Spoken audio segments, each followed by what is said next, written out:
সবাইকে নমস্কার জানিয়ে বলছি, প্লিজ দয়া করে কেউ কাউন্টিং এজেন্টরা এবং প্রার্থী ক্যান্ডিডেটরা তারা ভোটিং এলাকা ছেড়ে আসবেন না।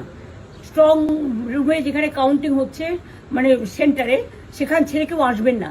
এটা বিজেপির প্ল্যান। প্রথম 2-3 রাউন্ডে আমি কালকে থেকেই বলছি যে ওদেরগুলো আগে দেখাবে, আমাদেরগুলো পরে দেখাবে। এবং অনেক জায়গায় 2-3 রাউন্ড কাউন্টিং করার পরে প্রায় 100টা জায়গায় কাউন্টিং বন্ধ করে রেখে দিয়েছে। এবং কল্যাণীতে ধরা পড়েছে 7টা মেশিন, যেখানে কোনো মিল নেই।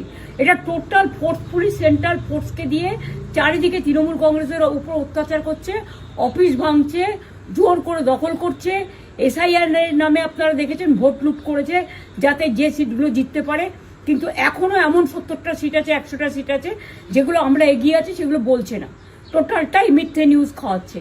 আগে ডিআইসিও এই খবরগুলো দিত, কিন্তু তাকে কালকে চেঞ্জ করে দেওয়া হয়েছে। টোটালটাই ইলেকশন কমিশন নিজের ইচ্ছে মতো খেলছে, এবং সাথে কেন্দ্রীয় বাহিনীকে নিয়ে। এবং আমাদের পুলিশরা টোটাল মাথা নত করে কেন্দ্রীয় বাহিনীর আন্ডারে কাজ করছে। সুতরাং আমি আমাদের কাউন্টিং এজেন্টদের, আমাদের সমস্ত পার্টির কর্মীদের বলবো, অত মন খারাপ করার কারণ নেই। আমি বলেছিলাম সূর্যাস্ত পরে আপনারা জিতবেন। 3 রাউন্ড 4 রাউন্ড কাউন্ট হলেও এটা 14 রাউন্ড থেকে 18 রাউন্ড কাউন্ট হয়, তখন আপনারা জিতবেন। Wait and see, watch. আমরা সবাই আপনাদের সাথে আছি, আপনারা কেউ ভয় পাবেন না, নিশ্চিন্তে থাকুন। আবার বাঘের বাচ্চার মতো লড়াই করে যাবো।